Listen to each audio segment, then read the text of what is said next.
राधा जी एक आम मध्यम वर्गीय परिवार की मुखिया थी। वह अपनी बेटी शुभम और बहू मनीषा के साथ रहती थी। एक बेटी सीमा थी जो कि शादी के बाद अमेरिका में बस गई थी। राधा जी की पति की मृत्यु बहुत पहले ही हो चुकी थी। शुभम और मनीषा की शादी को 5 साल हो गए थे, लेकिन अब तक उनकी कोई संतान नहीं थी। राधा जी की बहू मनीषा भी जॉब करती थी, जो कि राधा जी को बिल्कुल भी नहीं सुहाता था।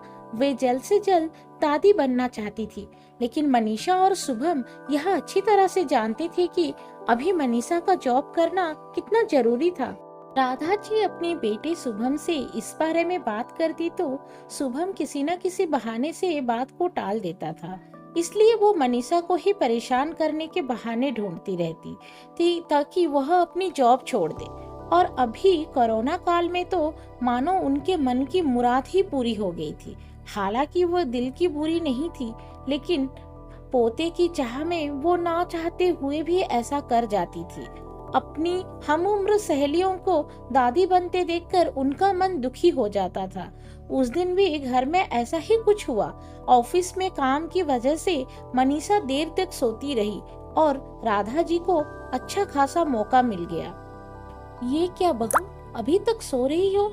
पता है सुबह के 10 बज गए हैं। सुबह भी बेचारा कब से उठकर ऑफिस के काम पर लग गया है और तुम हो कि अभी तक सोए पड़ी हो। चलो अब उठकर सबके लिए चाय नाश्ता बना लो। मुझसे कुछ हो नहीं पाता है, वरना मैं तुम्हारे भरोसे कभी ना रहती, खुद ही सब कर लेती। सॉरी माँ जी, बहुत देर रात तक काम चलता रहा, इसलिए सुबह सुबह ही सो गई थी, इसलिए समय का पता ही नहीं चला। आप चलिए, मैं अभी जल्दी से आती हूँ। हाँ हाँ ठीक है, मेरा कुछ नहीं, पर शुभम को देख लो, उसे कुछ चाहिए तो नहीं? कब से उठा है बेचारा। हे भगवान, मुझे जल्दी से ठीक कर दे ताकि मैं ही अपने बेटे का ध्यान रख सकूं। राधा जी ने नाटकीय अंदाज में कहा। राधा जी ने अपनी बहू मनीषा को उठाते हुए कहा। मनीषा ने घड़ी देखी तो वाकई 10 बज गए थे। आज उसकी आंख कैसे नहीं खुली। वह जल्दी जल्दी अपने काम निपटाकर हॉल में आई तो शुभम अपने लैपटॉप के साथ ऑफिस के काम कर रहा था। उसने किचन में जाकर चाय नाश्ता बनाया और फिर रात के बर्तन साफ किए और झाड़ू पोछा करके नहाने चली गई। दरअसल कोरोना वायरस की बढ़ती बीमारी की वजह से शहर में पूरी तरह लॉकडाउन किया गया था, इसलिए काम वाली बाई भी नहीं आ रही थी। मनीषा खुद एक इंटरनेशनल कंपनी में काम करती थी। उसका ऑफिस टाइम निश्चित नहीं होता था। अधिकतर उसे रात में देर तक काम करना होता था। कल भी उसका काम देर तक चलता रहा, इसलिए वह देर तक सोती रही। मनीषा नहा कर आई तो देखा कि उसकी सास अपने कमरे में अपनी सहेली से फोन पर बात कर रही थी। बातचीत में अपना नाम सुनकर मनीषा सास की बातें सुनने लगी। अरे शारदा, तुम भी अपनी बहू को ज्यादा सर पर मत बैठाओ। बहू को ज्यादा उड़ने दोगी तो कल को अपनी नौकरी के चक्कर में वो तुम्हें ही घर की नौकरानी बनाकर छोड़ेगी। मैं तो भाई शुरू से ही मनीषा को नौकरी करने के खिलाफ थी। अब करे नौकरी शौक से, पर साथ साथ घर के काम भी करे। मैं तो बदन दर्द का बहाना बनाकर बैठ जाती हूँ, नहीं तो सारे काम को बोझ मेरे सिर पर ही आ गिरता। मैं कोई मुफ्त की नौकरानी थोड़ी ही हूँ। मैं तो कहती हूँ तुम भी यही किया करो। सास की बात सुनकर मनीषा की आंखों में आंसू आ गए।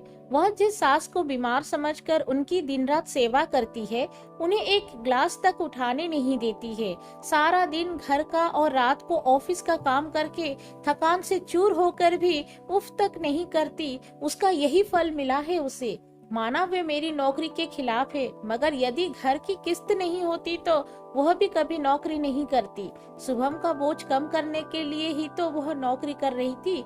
खैर, अभी के मुश्किल समय में वह सास से किसी भी बात पर बहस नहीं करना चाहती थी जिससे घर का माहौल खराब हो, इसलिए वह उनकी बातों को नजरअंदाज करके वहां से चली गई। लेकिन उसकी नजरों में राधा जी की इज्जत जरूर कम हो गई थी। दूसरे दिन सुबह सुबह राधा जी बेटी सीमा को अमेरिका से फोन आ गया। सीमा की सास उसके पास अमेरिका आई हुई थी। आदत के अनुसार राधा जी ने जैसे ही सीमा की सास की बुराई करनी चाहिए, वैसे ही सीमा ने उन्हें डपट दिया। माँ अब बिल्कुल भी माँ जी के बारे में अनाप शनाप नहीं बोलेगी।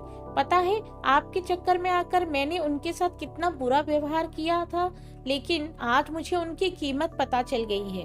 तुम तो उनके यहाँ पर आने के कितने खिलाफ थी, मगर आज अगर वो यहाँ नहीं होती ना माँ, तो न जाने हमारा क्या हाल होता।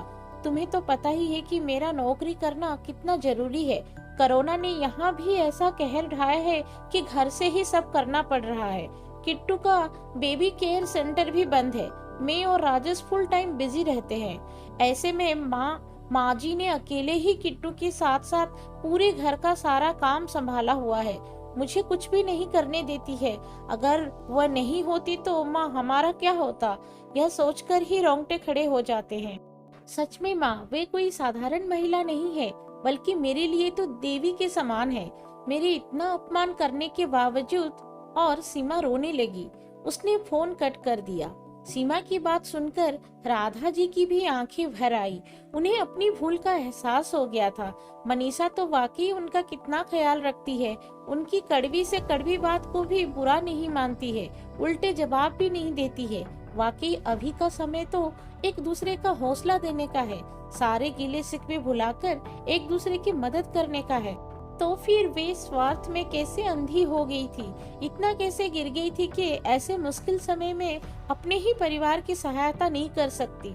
उन्होंने उसी समय मनीषा को बुलाकर उसके सिर पर प्यार से हाथ फेरते हुए कहा, मनीषा, आज से घर के कामों की आधी जिम्मेदारी मेरी रहेगी। मैंने आज तक तुम्हें जो भी कहा और किया उसके लिए सॉरी। चलो अब तुम जाकर आराम करो, खाना मैं बना लूंगी। इधर सास का बदला हुआ रूप देखकर मनीषा की भी आंखों में खुशी के आंसू आ गए और अपनी सास के प्रति उसके मन में फिर से पहले वाला सम्मान वापस आ गया था।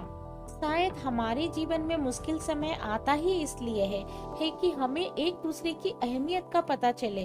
अपनी गलतियों का एहसास होने और आगे बढ़कर माफी मांगने से वाकई इंसान छोटा नहीं बल्कि बहुत बड़ा हो जाता है, राधा जी की तरह। दोस्तों, आपको राधा जी का ये बदला हुआ रूप कैसा लगा? अगर आप लोगों को कहानी पसंद आई है तो लाइक शेयर जरूर करिएगा और मेरे चैनल को सब्सक्राइब कर दीजिएगा। धन्यवाद।